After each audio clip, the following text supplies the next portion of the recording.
नमस्कार, सरोकार प्राइम न्यूजमा यहाँलाई स्वागत छ। म श्रीकृष्ण नेउपाने।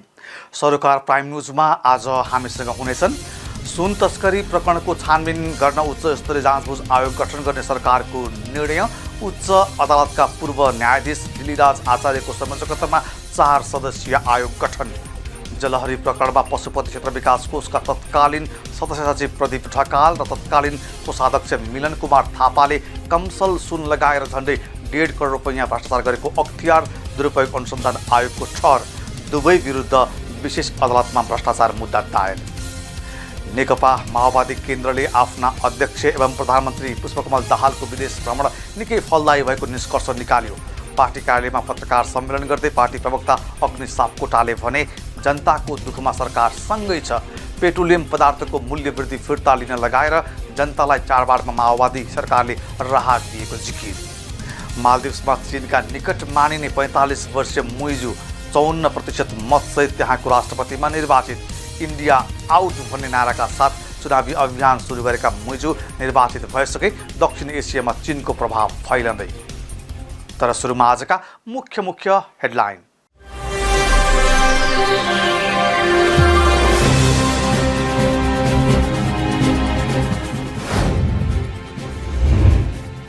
सुन तस्करी प्रकरणको छानबिन गर्न उच्च स्तरीय जाँचबुझ आयोग गठन गर्ने सरकारको निर्णय, पेट्रोलियम पदार्थमा गरिएको मूल्य वृद्धि फिर्ता।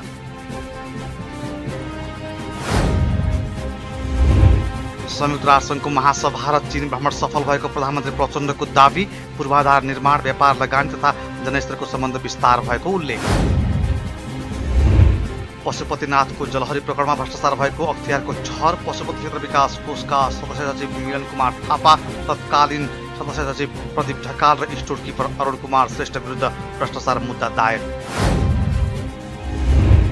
निवर्तमान राष्ट्रपति इब्राहिम सोलिहलाई पराजित गर्दै मालदिप्सको राष्ट्रपतिमा मोहम्मद मुइजू निर्वाचित, मुइजूलाई 54% मत प्राप्त। एसियाडको पुरुष क्रिकेटमा मालदिप्सलाई 138 रनले पराजित गर्दै नेपाल क्वार्टर फाइनलमा प्रवेश। समूह चरणको खेलहरू सकिएपछि क्वार्टर फाइनलको ड्र हुने।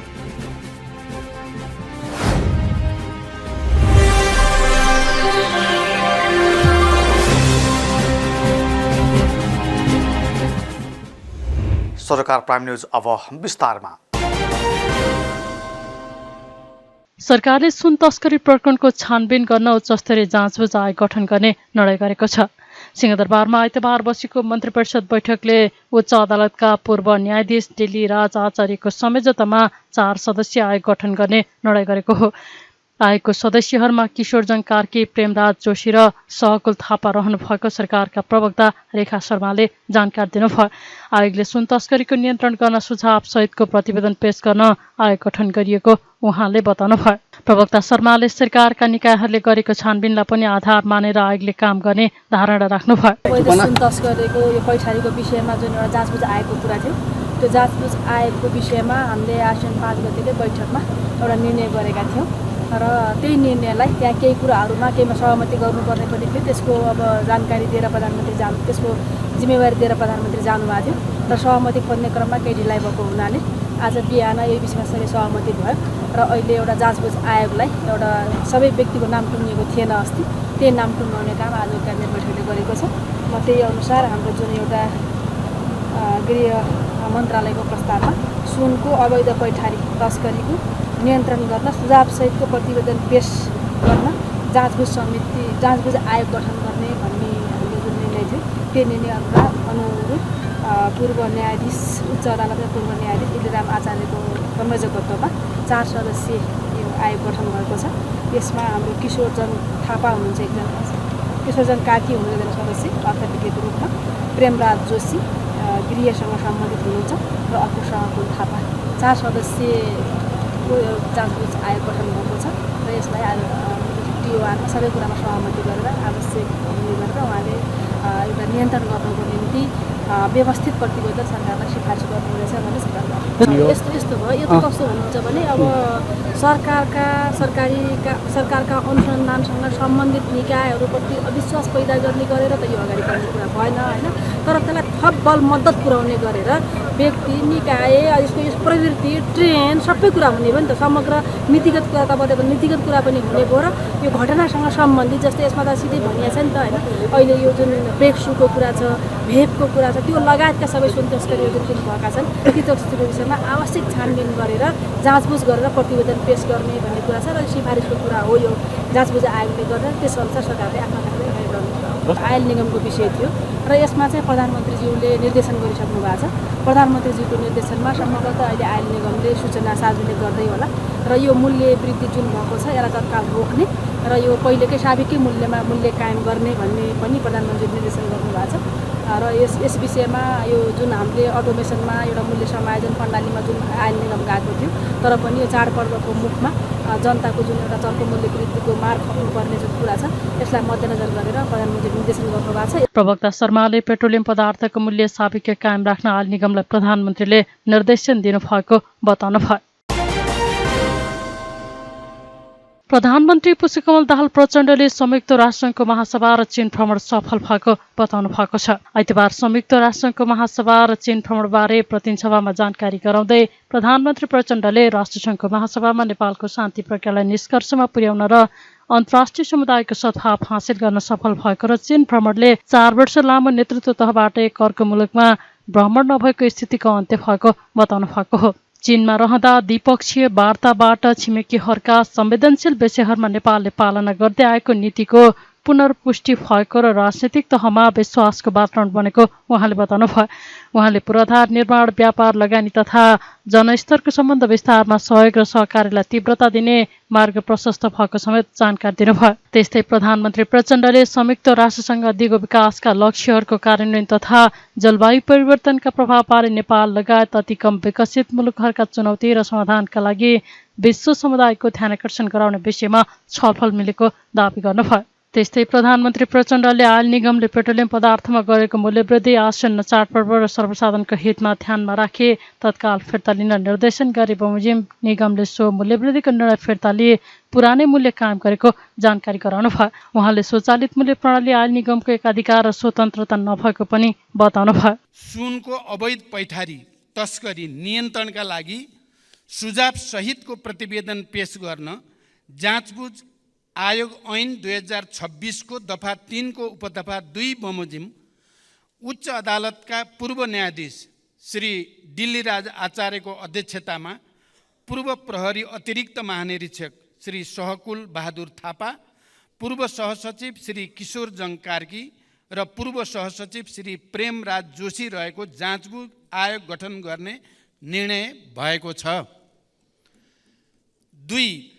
नेपाल आयल निगमले हिजोदेखि लागू हुने गरी पेट्रोलियम पदार्थको मूल्यमा गरेको वृद्धि आसन्न चाडबाड र उपभोक्ता हितलाई पनि ध्यान राखी तत्काल फिर्ता लिन मैले निर्देशन गरे बमोजिम नेपाल आयल निगमले सो मूल्य वृद्धिको निर्णय फिर्ता लिई पुरानै मूल्य कायम गरेको छ। म मान्य सदस्यहरूलाई जानकारी के गराउन पनि आवश्यक ठान्दछु भने अघि एकजना मान्य सदस्यहरूले सरकार बाहिरबाट प्रधानमन्त्री आउँदा आउँदै जनतालाई भन्नुभयो, त्यो मेरो जानकारीमा थिएन र प्रधानमन्त्री या सम्बन्धित मन्त्रालयको पनि निर्णयभन्दा केही महिना अगाडि आयल निगम बिस्तारै पहिलाको ऋण चुक्ता गरेर नाफातिर गइरहेको स्थितिमा सायद यो उपयुक्त समय हो अटो प्राइसिङमा जाने भन्ने भएको थियो। त्यसैको आधारमा भएको थियो जुन अहिलेको जनताको पीर मर्का, जनताको भावना र आवश्यकता विपरीत थियो। आज बिहान मात्रै मैले प्रधानमन्त्री या सम्बन्धित मन्त्रालय या उपप्रधानमन्त्रीहरूलाई पनि जानकारी नदिई अटो प्राइस भनेको आयल निगमको स्वतन्त्रता होइन, राज्यबाट अलग जाने भन्ने होइन, राज्यभित्रकै अङ्ग हो। त्यसकारण अहिलेको यो परिस्थितिमा त्यो मूल्य फिर्ता लिनुपर्छ भन्ने निर्णय गरियो। त्यही निर्देशन अनुसार आयल निगमले मूल्य फिर्ता लिएको छ। यो जानकारी पनि म गराउन चाहन्छु। चीनको भ्रमणले झन्डै 4 वर्ष लामो नेतृत्व तहबाट एक अर्का मुलुकमा भ्रमण नभएको स्थितिको अन्त्य भएको छ। उच्च स्तरमा भएको द्विपक्षीय वार्ताबाट छिमेकीहरूका संवेदनशील विषयहरूमा नेपालले पालन गर्दै आएको नीतिको पुनर्पुष्टि भएको छ। राजनीतिक तहमा विश्वासको वातावरण बनेको छ। पूर्वाधार निर्माण, व्यापार, लगानी तथा जनस्तरको सम्बन्ध विस्तारमा द्विपक्षीय सहयोग र सहकार्यलाई तीव्रता दिने मार्ग प्रशस्त भएको छ। र अझ महत्त्वपूर्ण त नेपाल र नेपाली जनताप्रति चिनिया नेताहरूको सद्भावना विशेष रूपले अभिवृद्धि भएको हामीले महसुस गरेका छौँ। त्यसै गरी संयुक्त राष्ट्रसङ्घको महासभामा प्रधानमन्त्री स्तरमा भएको सहभागिताबाट नेपालको शान्ति प्रक्रियालाई निष्कर्षमा पुर्याउन संयुक्त राष्ट्रसङ्घ र अन्तर्राष्ट्रिय समुदायको सद्भाव हासिल गर्ने, नेपालमा द्वन्द्वबाट शान्तितर्फ रूपान्तरणको सफल उदाहरणलाई अन्तर्राष्ट्रिय समुदायले उचित मान्यता दिनुपर्ने, दिगो विकासका लक्ष्यहरूको कार्यान्वयन तथा जलवायु परिवर्तनका प्रभावहरूबारे नेपाल लगायत अति कम विकसित मुलुकहरूका चुनौती र तिनको सम्बोधनका लागि विश्व समुदायको ध्यानाकर्षण गराउने विषयमा नेपाल यसपटक देखिने गरी प्रस्तुत हुन सफल भएको छ। सभामुख महोदय, साँच्चै नै एलडिसीको चेयरको हैसियतले पनि, क्लाइमेट चेन्जको सबभन्दा बढी असर परेको क्षेत्रको हैसियतले पनि, शान्ति प्रक्रियालाई अन्तिम निष्कर्षमा पुर्याउने र विश्वलाई नै शान्तिको एउटा नयाँ सन्देश दिने सन्दर्भमा पनि यो पटक संयुक्त राष्ट्रसङ्घको महासभामा देखिने गरी नेपाल, सुनिने गरी नेपाल स्थापित भएको महसुस हामीले गरेका छौँ। यो सधैँ प्राप्त हुने अवसर थिएन, यो विशेष स्थितिमा प्राप्त हुने अवसर थियो। यो अवसरलाई हामीले, मेरो नेतृत्वको प्रतिनिधिमण्डलले हामीले धेरै बैठकमा सहभागिता म र परराष्ट्र मन्त्रीजीले गर्ने अवसर प्राप्त भयो। हामीले अधिकतम सदुपयोग गरेका छौँ र यी दुवै भ्रमणबाट विश्वासको एउटा नयाँ वातावरण, नेपाल देखिने र चिनिने गरी स्थापित भएको महसुस मैले गरेको छु। त्यस्तै उहाँले सुनको अवैध पैठारी र तस्करी नियन्त्रणका लागि उच्चस्तरीय आयोग गठनका विषयमा सदनलाई जानकारी गराउनु भएको थियो। जाँचबुझ आयोग ऐन 2026 बमोजिम नै आयोग गठन गर्ने निर्णय भएको उहाँले जानकारी दिनुभयो। दलहरूबीच सुन तस्करी प्रकरणमा थप छानबिन र अनुसन्धान गर्ने गरी जाँचबुझ आयोग बनाउने सहमति भएको छ। प्रधानमन्त्री निवास बालुटारमा आइतबार बसेको सत्तापक्ष र प्रतिपक्ष दलको बैठकमा विद्युतीय चुरोट, ब्रेक्सु लगायतमा भएको सुन तस्करीको छानबिनको अध्ययन गर्ने र तस्करीको प्रकृति, सुनको परिणाम, अपराधको दायरा र यसमा संलग्न व्यक्तिका सन्दर्भमा थप छानबिन गर्ने गरी आयोग बनाउने सहमति भएको हो। उच्च अदालतका पूर्व न्यायाधीशको नेतृत्वमा 3 सदस्यीय आयोग बनाउने र कार्यविधि 3 महिनाको हुने एमाले सचेतक महेश बर्तलाले जानकारी दिनुभयो। तस्करीजन्य कार्यको पूर्ण रूपमा नियन्त्रण र मौजुदा कानुनमा गर्नुपर्ने परिमार्जन, संरचनागत सुधार र पटक पटकको सुन तस्करी सम्बन्धमा सरकारका विभिन्न निकायबाट भएका छानबिन अनुसन्धानको समेत अध्ययन गरी थप अनुसन्धान गर्नुपर्ने देखिएमा थप अनुसन्धान गरी कानुन बमोजिम कारबाहीका लागि आयोगले सिफारिस गर्न सक्ने उहाँले बताउनुभयो। देशबाट इलेक्ट्रिक सिगरेट भेप्समा सुन राखी अवैध पैठारी तस्करी गरिएको मिति 2080 श्रावण 2 गते ब्रेक्सुमा राखी अवैध पैठारी तस्करी गरिएको सुन लगायत पटक पटक सुन तस्करी भई मुलुकभित्र आइरहेको विषयलाई गम्भीरतापूर्वक लिई स्वतन्त्र र निष्पक्ष छानबिन गर्न र यस्तो तस्करीजन्य कार्यको पूर्ण रूपमा नियन्त्रण गर्न मौजुदा कानुनमा गर्नुपर्ने परिमार्जन, संरचनागत सुधार र पटक पटकको सुन तस्करी सम्बन्धमा नेपाल सरकारका विभिन्न निकायबाट भएका छानबिन अनुसन्धान समेतको अध्ययन गरी तस्करीको प्रकृति, सुनको परिमाण, अपराधको दायरा र सो कार्यमा संलग्न व्यक्तिका सम्बन्धमा थप अनुसन्धान गर्न पर्ने देखिएमा थप छानबिन अनुसन्धान गरी कानुन बमोजिम कारबाहीका लागि सिफारिस गर्ने भन्ने यो कार्यदेशका साथ आयोग बन्नेछ। यसले 3 महिनाभित्र कार्य प्रारम्भ गर्नेछ। सरकारले ढिलै भए पनि, केही समय गुजार्यो, ढिलै भए पनि आजको बैठक पूर्व यो सहमति गरेर आयोग बनाउने जे प्रतिबद्धता व्यक्त गर्यो, केही समयपछि क्याबिनेट पनि बोलाएको अवस्था छ। यसलाई सकारात्मकमा लिएका छौँ र अब यो आयोगले हामीले उठाएका सबै जिज्ञासाहरूलाई, प्रश्नहरूलाई हल गर्ने गरी काम गर्नेछ। भन्ने विश्वास व्यक्त गर्छौँ। त्यस्तै माओवादी प्रमुख सचेतक हितराज पाण्डेले यसअघि भएको सहमति अनुसार असोज 5 गते जाँचबुझ आयोग बनाउने निर्णय अनुसार नै जाँचबुझ आयोग बनाउने सहमति भएको बताउनुभयो। उहाँले सरकारका निकायहरूले गरेका अनुसन्धानलाई पनि लिने र नपुगेका भए थप गरेर अघि बढ्न सक्ने निर्णय भएको जिकिर गर्नुभयो। अब विषयवस्तुकै हिसाबले कार्यादेश चाहिँ त जो आएको छ त्यही छ। त्यहाँ खास गरेर दुईटा विषयवस्तु महत्त्वपूर्ण थिए। त्यो दुईटा विषयवस्तु भनेको सरकारका जो चाहिँ निकायहरू छन् अथवा हाम्रो चाहिँ केन्द्रीय अनुसन्धान ब्युरो छ, त्यो केन्द्रीय अनुसन्धान ब्युरोले चाहिँ जे विषयमा छानबिन गरेको छ त्यसलाई पनि लिँदै त्यसमा केही कुरा नपुगेको छ भने थप गर्नुपर्ने छ भने त्यो थप गरेर पनि चाहिँ अझै अगाडि बढ्न सक्ने भन्ने विषयवस्तुको निर्णय भएको छ। यस्तो छ राजसभाको विषयवस्तु चाहिँ बैठकमा त हामीले बोलाएको थियौँ, हामीलाई थाहा भएन। सायद उहाँहरूले चाहिँ यो मूल्य वृद्धि खास गरेर मूल्य वृद्धिको बारेमा कुरा भयो। हामीले चाहिँ आएको भए हुँदी बैठक नै आज राष्ट्रिय राजनीतिक दलका नेताहरूलाई नै सम्मानीय प्रधानमन्त्री बोलाउनु भएको छ, सरकारले बोलाएको छ भनेपछि त्यही बैठकमा आएर कुरा राख्नुपर्ने ठाउँ हुँदाहुँदै उहाँहरू आउनु भएन, चाहिँ उपस्थित चाहिँ हुनु भएन। तर फेरि पनि हामीले पनि सरकारसँग यो बारेमा कुरा राख्यौँ। त्यस्तै कांग्रेस प्रमुख सचेतक रमेश लेखकले यसअघि दलहरूबीच भएको सहमति अनुसार नै कार्यदेश हुने जिकिर गर्नुभयो। अहिले आयोगको समयावधि 3 महिनाको हुने र आवश्यक परे म्याद थप गर्न सकिने बताउनुभयो। अर्को संरचनागत के कमी कमजोरी छ भने संरचनागत सुधार गर्ने र तेस्रो कुरो चाहिँ त अहिले जुन पटक पटकको सुन तस्करी बारेमा नेपाल सरकारका विभिन्न निकायहरूले अहिलेसम्म गरेको छानबिन अनुसन्धानको अध्ययन गरेर थप छानबिन अनुसन्धान गर्न आवश्यक अथवा थप गर्नुपर्ने देखिएमा त्यसमा पनि थप अनुसन्धानका लागि र कारबाहीका लागि सिफारिस गर्ने भन्ने मूल 3वटा विषय हो। र यो 3वटा विषय भनेको मूलत आजको जुन कार्यादेशमा सहमति भएको छ यो कार्यादेश फागुन 7 गतेका दिनमा भदौ 7 गतेका दिनमा राजनीतिक दलहरूका बीचमा जुन सहमति भएको थियो त्यही सहमतिको नै मूलत त्यही आधार हो। समयका बारेमा अहिले क्याबिनेटले डिसिजन गर्छ, 3 महिना भनेर भनेका छौँ, पछि आवश्यकता पर्यो भने म्याद थपिन्छ। बैठकमा दलहरूले चाडपर्वको मुखमा पेट्रोलियम पदार्थमा भएको मूल्य वृद्धिको विरोध गर्दै फिर्ता लिन माग गरेका थिए। उपप्रधान एवं गृहमन्त्री नारायण काजी श्रेष्ठले ट्राफिक व्यवस्थापनको समस्या समाधान गर्न सरकारवाला सबै पक्ष गम्भीर हुनुपर्ने बताउनु भएको छ।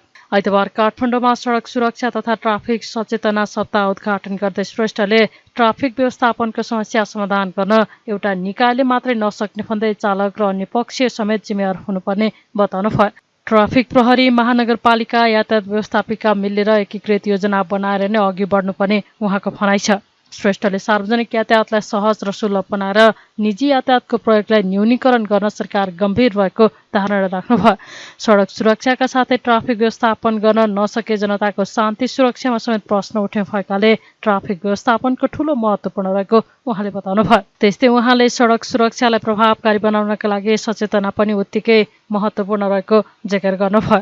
गृहमन्त्री श्रेष्ठले ट्राफिक प्रहरीलाई वैज्ञानिक रूपमा ट्राफिक व्यवस्थापनबारे जानकारी गराउनुपर्ने र ट्राफिक प्रहरीका लागि यसअघि भन्दा बढी प्रोत्साहन गर्ने गरी छलफल भइरहेको जानकारी दिनुभयो। निजी सवारी साधनमा जानेहरूले पनि सडकको हाम्रो क्यापासिटी र हाम्रो सडकमा हुने जामको क्यालकुलेसन गरेर यति समयमा चाहिँ म त्यो ठाउँमा काममा पुग्छु भनेर अनुमान लगाएर हिँड्न सक्ने स्थिति बन्छ कि बन्दैन। त्यस कारण यो आम जनताको, कर्मचारीहरूको, सबै व्यवसायीहरूको कामलाई ठिक ढङ्गले अगाडि बढाउन र परिणाममुखी बनाउन पनि नियमित रूपमा अगाडि बढाउन पनि यो हाम्रो ट्राफिक व्यवस्थापनको ठुलो भूमिका रहन्छ।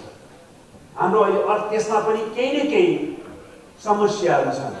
अफिसमै भोग्नुपर्छ, आज अलिक जाम भइदियो, हजुर आज ढिलो भयो, बा मिटिङ बोलाइया हुन्छ आउन सकेन हजुर, साँच्चै हो भने पनि होला, भएन भने जामले गर्दा भन्दैपछि सुपाइयो, यस्तो भइदियो क्या। त्यस कारणले गर्दाखेरि हामीले त्यस्तो गर्न सक्छ कि सक्दैनौँ। हामीले यो खालि सडक दुर्घटनामा मात्रै केन्द्रित नभएर त्यो पक्षबारे पनि सोच्नुपर्छ। सहज ढङ्गले यातायातलाई सञ्चालन गर्ने ठाउँमा कसरी पुर्याउने, कुनै एउटा निकायले मात्र सक्दैन। यो हाम्रो ट्राफिक प्रहरी, हाम्रो महानगरपालिका र नगरपालिकाहरू, हाम्रा यातायात व्यवस्था विभाग, सबै निकायहरू मिलेर एउटा एकीकृत योजना बनाएर हामीले सहज ढङ्गले यातायात अगाडि बढाउने आवश्यकता छ। त्यसमाथि पनि हामीले मास ट्रान्जिट बढाउँछ कि बढाउँदैन?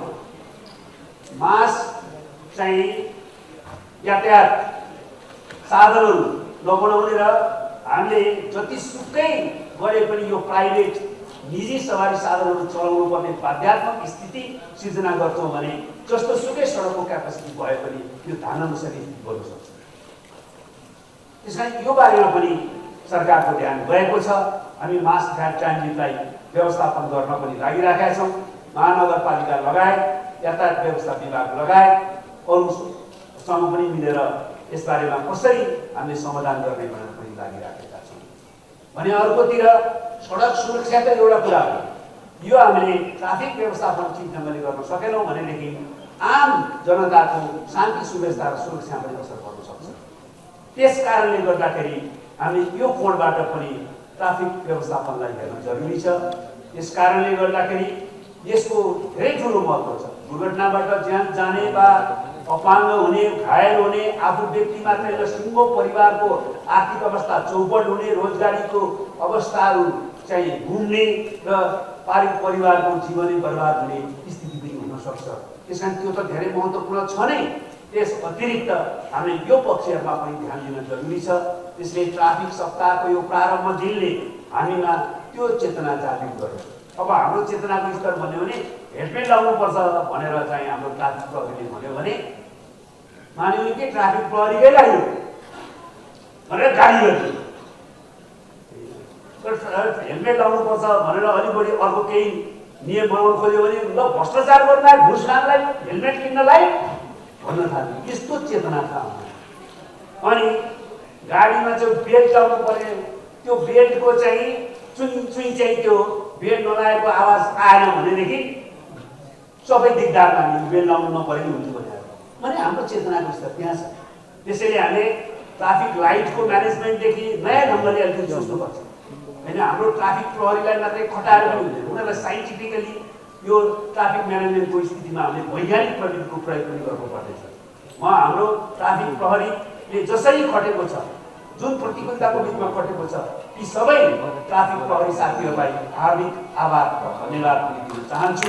र उहाँहरूको निम्ति सरकारले पहिला जति प्रोत्साहनको व्यवस्था गरेको थियो, स्वास्थ्य सुरक्षाको व्यवस्था केही गर्न खोजेको थियो, त्यसमा पनि जुन समस्याहरू देखा परेको छ त्यसलाई कसरी सम्बोधन गर्ने भनेर हामी छलफल पनि गरिराखेका छौँ। यसरी सबै मिलौँ र यो ट्राफिक सचेतना सप्ताह, सडक सुरक्षा सहितको विषयलाई लिएर जो गर्दैछौँ यसको महत्त्वलाई आत्मसात गरेर यसलाई सार्थक बनाउँ। कार्यक्रममा प्रहरी महानिरीक्षक वसन्त बहादुर कुँवरले उपत्यकाको चुनौतीको रूपमा रहेको ट्राफिक व्यवस्थापनका लागि सरकारवालासँग सहकारी गर्दै अघि बढ्ने बताउनुभयो। उहाँले सडक सुरक्षा न्यूनीकरण गर्न कुनै कसर बाँकी नराखी काम गर्ने प्रतिबद्धता व्यक्त गर्नुभयो। बढ्दो सहरीकरणका साथै सवारी साधनको वृद्धि भए पनि पूर्वाधारमा विकास नभएका कारण सडक दुर्घटना बढ्दै गएको उहाँले बताउनुभयो। उपत्यकाका चुनौतीका रूपमा रहेको ट्राफिक व्यवस्थापनका सम्बन्धमा नेपाल प्रहरी र सरकारवाला पक्षहरूबीच सहकार्य अभिवृद्धिका माध्यमबाट सडक सुरक्षा कायम गर्दै आम नागरिकहरूमा प्रभावकारी ढङ्गबाट सेवा प्रवाह गर्ने उद्देश्यका साथ काठमाडौँ महानगरपालिकासँगको संयुक्त आयोजनामा आयोजित यस कार्यक्रमले दुर्घटना न्यूनीकरण तथा क्षति न्यूनीकरणमा विशेष योगदान पुर्याउने विश्वास लिएको छु। सडक सुरक्षा एवं ट्राफिक व्यवस्थापन नागरिकको जीव धनको सुरक्षासँग जोडिएको गम्भीर र महत्त्वपूर्ण क्षेत्रको रूपमा स्थापित एक समझदाविहीन आवश्यकता भएकोले पनि यसका लागि नेपाल प्रहरी कटिबद्ध रहेको र यस कार्यमा कुनै कसर बाँकी नराखिने प्रतिबद्धता व्यक्त गर्न चाहन्छु। नेपालको परिप्रेक्ष्यमा बढ्दो सहरीकरण र जनघनत्वको अनुपातमा पर्याप्त पूर्वाधार निर्माणको अभाव, यातायातका साधनको सङ्ख्यामा तीव्र वृद्धिका साथसाथै मानवीय, वातावरणीय र यान्त्रिक मध्ये कुनै एक वा धेरैको संयोग नै सडक दुर्घटनाको कारण तत्त्वको रूपमा रहेको देखिन्छ, जसमा उपत्यका अग्रणी स्थानमा रहेको छ। आर्थिक वर्ष 79-80 सम्म काठमाडौँ उपत्यकामा 18 लाखभन्दा धेरै सवारी साधन दर्ता भएको र सो मध्ये हाल दैनिक करिब 14 लाख सवारी साधनहरू उपत्यकाको सडकमा गुड्ने आकलन गरिएको छ। यो सङ्ख्याको अनुपातमा हामी मानवीय र यान्त्रिक दुवै स्रोत साधनको उपलब्धताको अभाव र जे जति उपलब्ध छ त्यो सोको उच्चतम प्रयोगबाट सडक व्यवस्थापन र यात्रु सुरक्षातर्फ केन्द्रित छौँ। नेपाल प्रहरीले विभागीय रूपमा नै काज अर्थात् प्रहरी कर्मचारीलाई आफ्नो दरबन्दी बाहेक अन्यत्र कार्य नगरिने नीति लिएको छ, तर काठमाडौँ उपत्यकाको आवश्यकता र चापले गर्दा ट्राफिक प्रहरी त्यसमा अपवाद बनेको छ। काठमाडौँ महानगरपालिका र काठमाडौँ उपत्यका ट्राफिक प्रहरी कार्यालयको संयुक्त आयोजनामा सडक सुरक्षा तथा ट्राफिक सचेतना सप्ताह 2080 आयोजना गरिएको हो।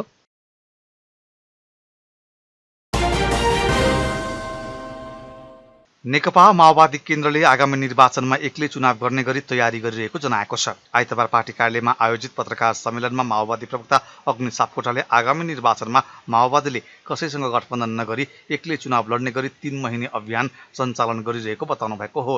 उहाँले समानुपातिकतर्फ आएको मत कम भएको अवस्थामा अभियानका क्रममा दोब्बरभन्दा मत बढाउने विश्वास पैदा भएको बताउनु भयो। सापकोटाले अभियानकै क्रममा विधान सम्मेलनमा विधि, विधान र पद्धति लगायतमा बहस गर्ने र त्यसपछि विशेष महाधिवेशन आयोजना गर्ने जानकारी दिनुभयो।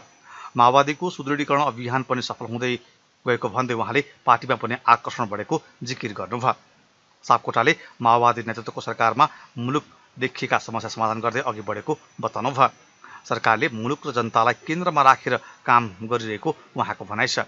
यो त्यो बिहानीले दिनको झल्को चाहिँ बिहानीले दिन्छ भन्ने कुरामा म निर्धक्क साथ के भन्न सक्छु भने पहिला हाम्रो समानुपातिकमा 12 लाख भोट थियो र त्यो धेरै कम भएको महसुस हामीलाई गहिरो भएको छ। तपाईँहरूले पनि कुरा उठाउनु भएको छ।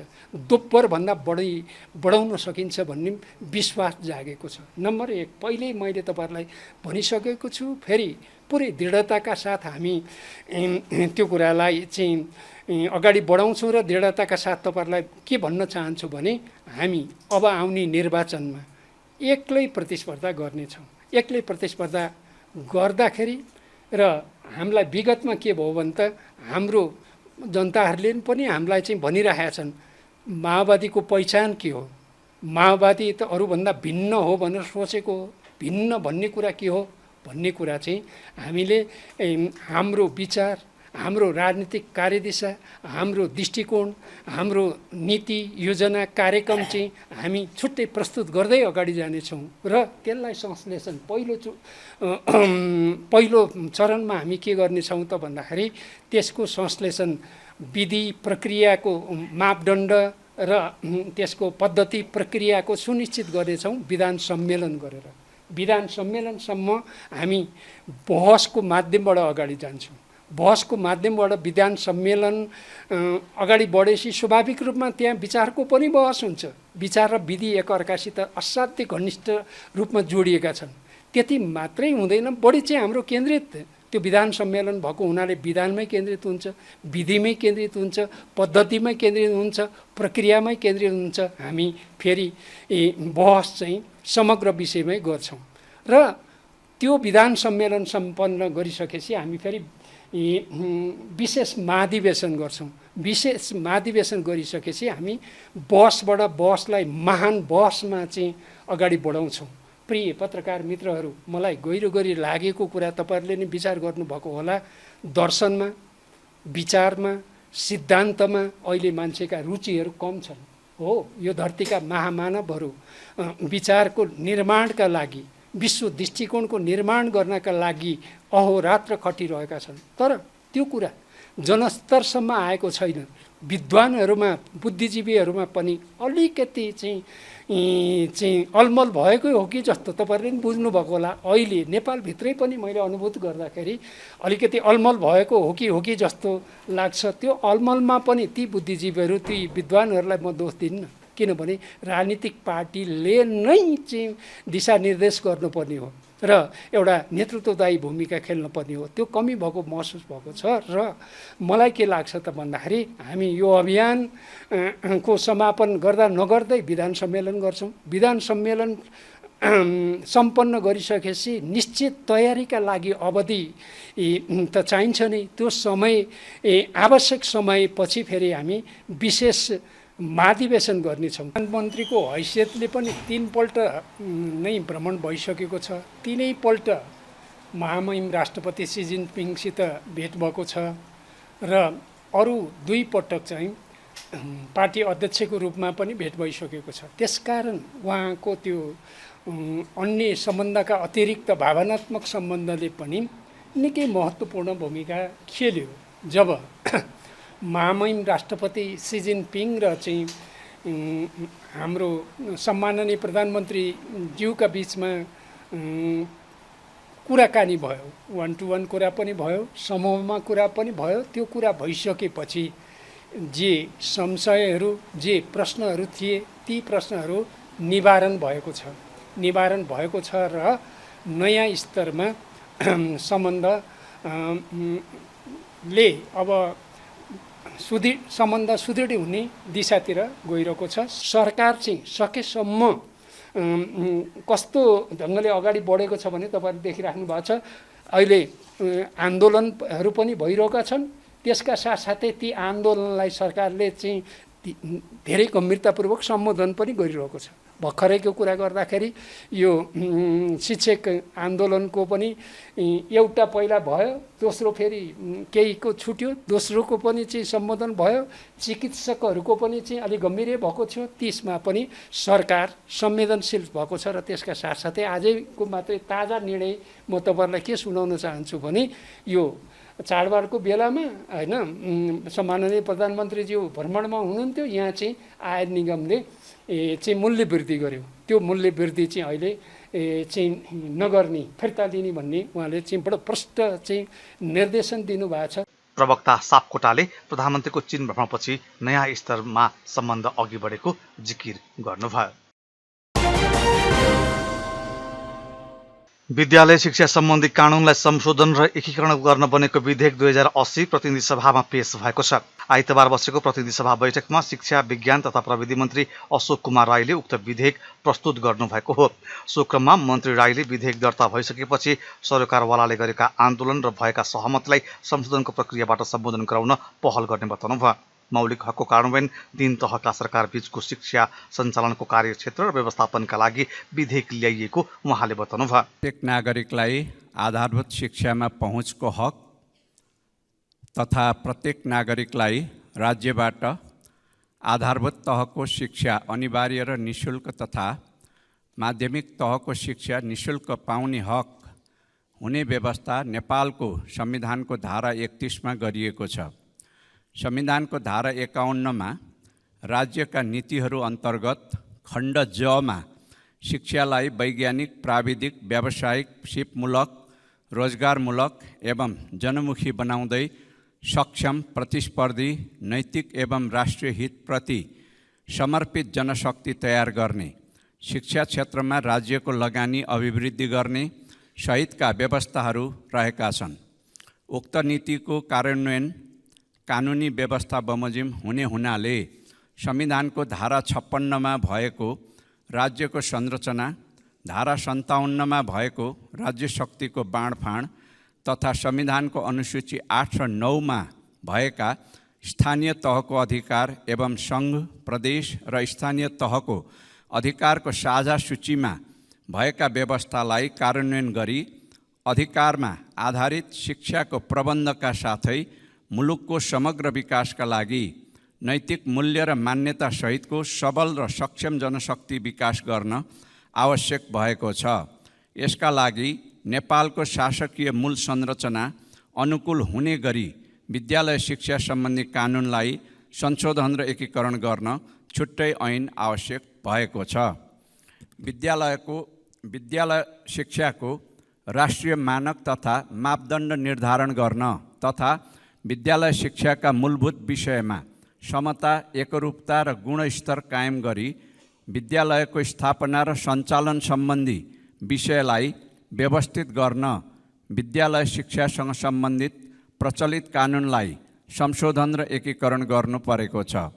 यसबाट विद्यालयको स्थापना र सञ्चालन, पाठ्यक्रम तथा पाठ्य सामग्री र शैक्षिक गुणस्तर, परीक्षा सञ्चालन तथा व्यवस्थापन, सार्वजनिक विद्यालयका शिक्षक र कर्मचारीको नियुक्ति, पदीय आचरण, सरुवा, कारबाही तथा अवकाशका विषयमा देशभर एकरूपता कायम हुनुका साथै शिक्षक सेवा आयोग, राष्ट्रिय परीक्षा बोर्ड तथा मन्त्रालय अन्तर्गतका संरचनात्मक व्यवस्थाबाट प्रवाह हुने सेवा प्रभावकारी हुन गई संवैधानिक व्यवस्था अनुरूपको सङ्घ, प्रदेश तथा स्थानीय तहको काम, कर्तव्य र जिम्मेवारीको प्रभावकारी कार्यान्वयन हुनेछ।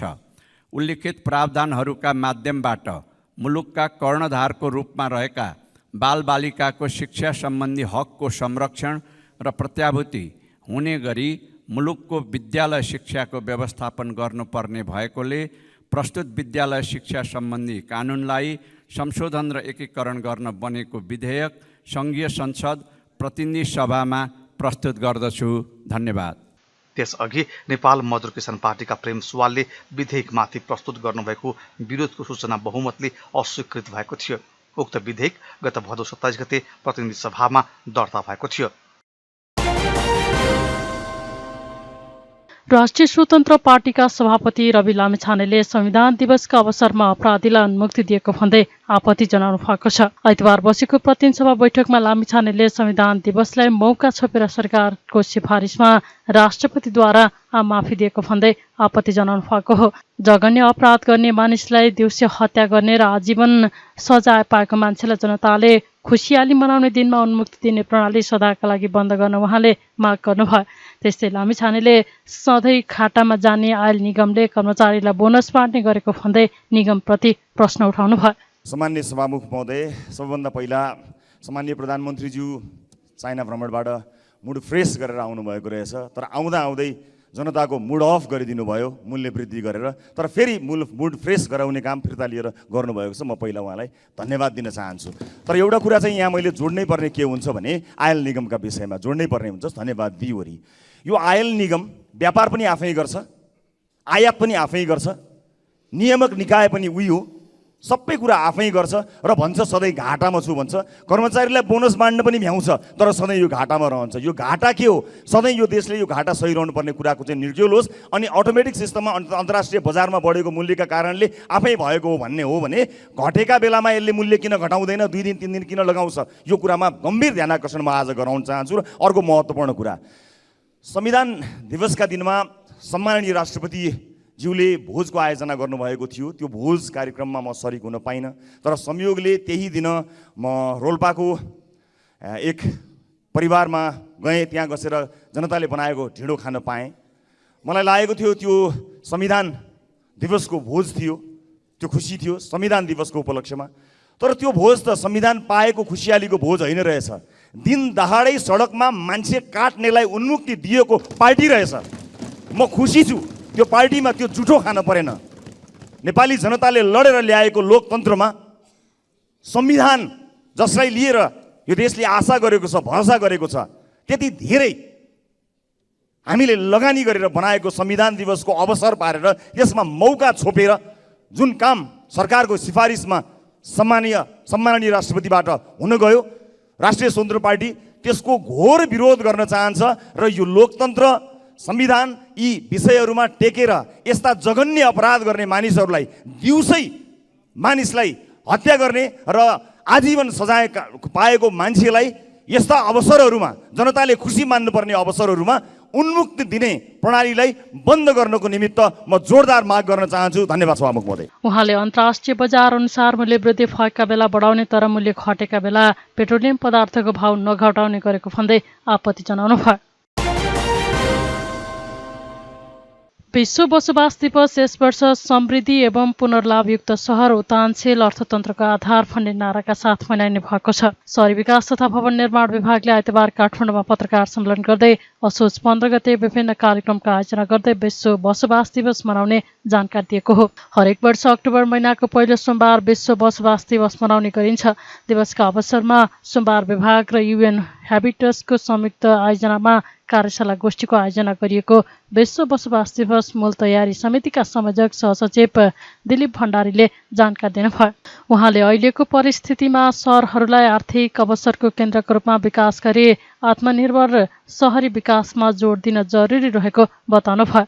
भण्डारीले 2090 सम्ममा स्थानीय पूर्वाधार तयार गर्ने कार्यक्रममा 5% मात्रै लगानी भएकाले निजी क्षेत्रको पनि सहभागिता आवश्यक देखिएको बताउनुभयो। दिगो सहरीकरण र समृद्ध अर्थतन्त्रलाई मूल मन्त्र मानेर मन्त्रालय तथा विभागले सघन सहरी विकास कार्यक्रम, क्षेत्रीय सहरी विकास आयोजना, सहरी कोरिडोर आयोजना, एनयुजिआइपी, नयाँ सहर आयोजना मार्फत विभिन्न स्थानीय तहहरूमा सामाजिक तथा आर्थिक पूर्वाधार विकासका कार्यक्रमहरू कार्यान्वयन गर्दै आइरहेको छ।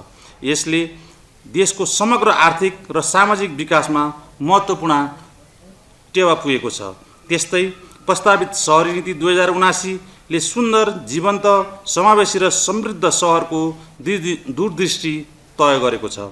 यसले तहगत सहरी योजनाको कार्यान्वयन मार्फत नयाँ सहरी कार्यसूची कार्यान्वयन अवधि 2036 भित्र सहरी क्षेत्रहरूको न्यूनतम सहरी पूर्वाधार अवस्था सूचक अर्बन इन्फ्रास्ट्रक्चर कन्डिसन इन्डेक्स कम्तीमा 50% पुर्याउने लक्ष्य लिएको छ। विश्व बसोबास दिवस 2080 को अवसरमा सहरी विकास मन्त्रालय, सहरी विकास तथा भ्रमण विभाग र UN ह्याबिटाटको संयुक्त आयोजना एवं अन्य सम्बद्ध पक्षहरूको संलग्नतामा होटल हिमालय ललितपुरमा 2080 साल असोज 15 गते सोमबार 2 अक्टोबर 2023 बिहान 9:30 देखि दिउँसो 1 बजेसम्म कार्यशाला गोष्ठी आयोजना हुन गइरहेको छ। यस वर्षको नारा समृद्धि एवं पुनर्लाभ युक्त सहर उत्थानशील अर्थतन्त्रको आधारमा आधारित रही सहरी अर्थतन्त्रका विभिन्न पक्षसहितको प्राविधिक सत्र र छलफलका कार्यक्रमहरू सञ्चालन हुनेछन्। काठमाडौँ महानगरपालिका, ललितपुर महानगरपालिका लगायत विभिन्न नगरपालिकाहरू, संयुक्त राष्ट्रसङ्घीय मानव बसोबास कार्यक्रम, काठमाडौँ उपत्यका विकास प्राधिकरण, नगर विकास कोष, राष्ट्रिय आवास कम्पनी लिमिटेड, नेपाल नगरपालिका सङ्घ, सहरी तथा क्षेत्रीय योजनाकार समाज नेपाल रूपसन, सोसाइटी अफ नेप्लिज आर्किटेक्ट्स सोना, इन्जिनियरिङ अध्ययन संस्थान, नेपाल जग्गा तथा आवास विकास सङ्घ, अन्तर्राष्ट्रिय आप्रवासी सङ्गठन IOM, Nepal red cross society, एकीकृत सहरी विकास केन्द्र, लुमन्ती आवासका लागि सहयोग समूह लगायत विभिन्न गैर सरकारी सङ्घ संस्थाहरूको सहयोग एवं सहकार्यमा यो दिवस मनाउने कार्यक्रम तय भएको छ। यस्तो छ कि अब तपाईँले के भन्नु भने हामीले 2090 सम्ममा जुन त्यो बेलामा 10वटा नयाँ सहर हाम्रो घोषणा भयो मध्यपहाडी लोकमार्गको आसपासका, त्यो बेलाको तत्कालीन क्षेत्रमा 5वटा क्षेत्रमा 2-2वटा चाहिँ सहरहरूलाई हामीले लिएर अगाडि घोषणा गऱ्यौँ। 2090 सम्ममा पहाडको माइग्रेसनलाई रोक्नको लागि चाहिँ त्यही पूर्वाधार होस् र यस्तो पूर्वाधारहरू हामीले निर्माण गरौँ हामी र निजी क्षेत्र मिलेर कि जसले गर्दाखेरि त्यहाँ चाहिँ 1 लाख पपुलेसनलाई चाहिँ पूर्वाधारयुक्त होस् भन्ने उद्देश्यले हामीले सुरु गऱ्यौँ होइन। त्यो सुरु गर्दाखेरि हाम्रो महत्त्वाकांक्षा पनि हाम्रो देशको अहिलेको चाहिँ आर्थिक अवस्था हेरी हाम्रो महत्त्वाकांक्षा बढी भयो कि भन्नुपर्छ। किनभने हामी अहिले 2080 सम्म आइपुग्दाखेरि हाम्रो लगानी चाहिँ करिब चाहिँ 5% मात्रै, हामीले सोचेको लगानीको 5% मात्रै हाम्रो चाहिँ सरकारी क्षेत्रबाट लगानी भएको छ। भनेको मतलब अब 2090 आउन त 10 वर्ष बाँकी छ भनेपछि अब यो हाम्रो लगानीको ट्रेन्ड यही नै छ। अहिले पनि हामीले चाहिँ हाम्रो आर्थिक अवस्थाले गर्दाखेरि चाहिँ गत सालको भन्दा चाहिँ करिब 33% बजेट चाहिँ हामी नयाँ सहरलाई कम छुट्याउन सक्यौँ होइन। त्यसले गर्दाखेरि चाहिँ हामीले सोचेको अनुरूप चाहिँ लान सकिएन। जब हामीले सोचेको अनुरूपका भौतिक पूर्वाधारहरू जबसम्म निर्माण गर्न सक्दैनौँ तबसम्म निजी क्षेत्रले चाहिँ आर्थिक पूर्वाधार बनाउने सम्भावना चाहिँ ज्यादै कम हुन्छ। किनभने निजी क्षेत्र भनेको त नाफामूलक संस्था हो, उहाँहरूलाई गभर्मेन्टबाट भौतिक पूर्वाधारहरू तयार भएन, उहाँहरू आर्थिक पूर्वाधारको लागि त्यहाँ आउनुहुन्छ। त्यसले गर्दाखेरि हामीले नै सरकारी तर्फबाट भौतिक पूर्वाधारमा लगानी न्यून छ, त्यो कारणले गर्दाखेरि निजी क्षेत्रहरू कम मात्रामा आइरहनु भएको छ। अब हामी अब आगामी दिनहरूमा हाम्रो प्रयास रहने छ, हामीले चाहिँ त्यहाँका चाहिँ भौतिक पूर्वाधारहरूमा चाहिँ हाम्रो लगानी बढाउँछौँ जसले गर्दाखेरि निजी क्षेत्रहरूलाई त्यहाँ आउन चाहिँ प्रोत्साहन मिलोस्। सहरी क्षेत्रमा बढ्दै गएको जनघनत्वका कारण देखा परेका समस्या र चुनौती तथा तीव्र सहरीकरणले सहरी आगमनमा पारेको समस्या समाधान गर्न जनचेतना जगाउने उद्देश्यले यो दिवस मनाउन थालिएको हो। सरकार प्राइम न्यूज आजलाई यति नै। सम्पूर्ण युनिटलाई बिदा दिनुहोस्। सत्य, तथ्य र निष्पक्ष समाचारका लागि हेर्दै गर्नुहोला सरकार टेलिभिजन। नमस्कार।